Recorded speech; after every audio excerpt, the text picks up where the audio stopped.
আসসালামু আলাইকুম। কয়েক বছর আগে সমাজবিজ্ঞানীরা খুঁজতে বের হলেন পৃথিবীর সবচেয়ে সুখী ব্যক্তিকে। তো বিজ্ঞানীরা তামান দুনিয়া তন্ন তন্ন করে খুঁজে এমন একজনকে নির্ধারণ করলেন। তিনি কোনো প্রধানমন্ত্রী নন, তিনি কোনো সেলিব্রিটি নন, তিনি কোনো ধনকুবের নন, তিনি কোনো জেনারেলও নন, তিনি সাধারণ একজন মানুষ। তিনি হলেন মিস্টার ম্যাথু রিকার্ড। তবে তিনি একজন অবশ্য বায়োকেমিস্ট, পিএইচডিধারী ব্যক্তি। তো কেন বিজ্ঞানীরা মিস্টার ম্যাথু রিকার্ডকে পৃথিবীর শ্রেষ্ঠ সুখী ব্যক্তি হিসেবে নির্ধারণ করলেন? এখানে বিজ্ঞানীরা কিছু ক্রাইটেরিয়া রেখেছিলেন।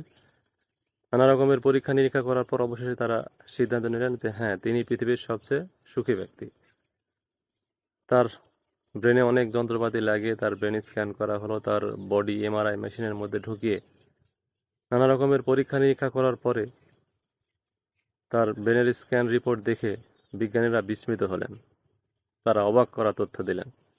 বিজ্ঞানীরা বললেন, মিস্টার ম্যাথু রিকার্ডের ব্রেন আর আমাদের আর 5টা মানুষের ব্রেন পুরাই আলাদা। আসুন কারণটির আমরা বৈজ্ঞানিক বিশ্লেষণ দেখি।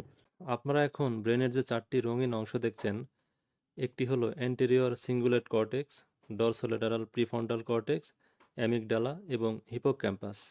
এই অংশগুলো হলো আপনার মেমোরি, আপনার স্মরণশক্তি, আপনার আবেগ, আপনার অনুভূতি, আপনার লার্নিং সব কিছু নিয়ন্ত্রণকারী। বিজ্ঞানীরা বলছেন, আমাদের মস্তিষ্কে প্রতিদিন 60 ধরনের কেমিক্যাল মেসেঞ্জার নির্গত হয়। এর মধ্যে 4টিকে বলা হয় হ্যাপি কেমিক্যাল বা হ্যাপি ব্রেন কেমিক্যাল। তো আপনার মস্তিষ্কে যদি এই হ্যাপি কেমিক্যাল ঠিকমতো নির্গত হয়, আপনার সব কিছু থাক বা না থাক, আপনার জীবনে কিছু থাক বা না থাক, আপনি নিজেকে সবসময় সুখী অনুভব করবেন। এখন আপনাদের মধ্যে প্রশ্ন জাগতেই পারে, মিস্টার ম্যাথু রিকার্ড কিভাবে পৃথিবীর সবচেয়ে সুখী ব্যক্তি হলেন? মিস্টার ম্যাথু রিকার্ড ধর্মগুরু দালাই লামার একজন শিষ্য। তিনি প্রায় 3 যুগ ধরে তার অধীনে মেডিটেশন করছেন, প্রশান্তির চর্চা করছেন।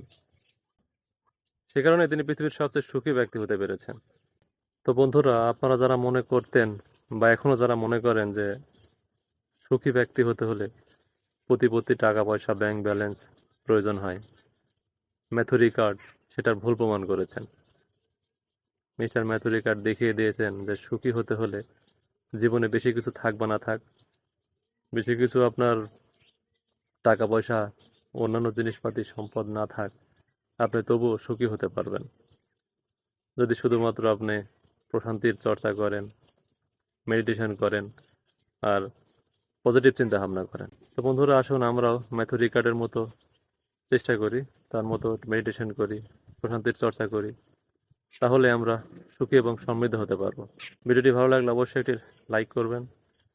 আর যদি তথ্যটি প্রয়োজনীয় মনে হয় তাহলে শেয়ার করে সবার মাঝে ছড়িয়ে দিন।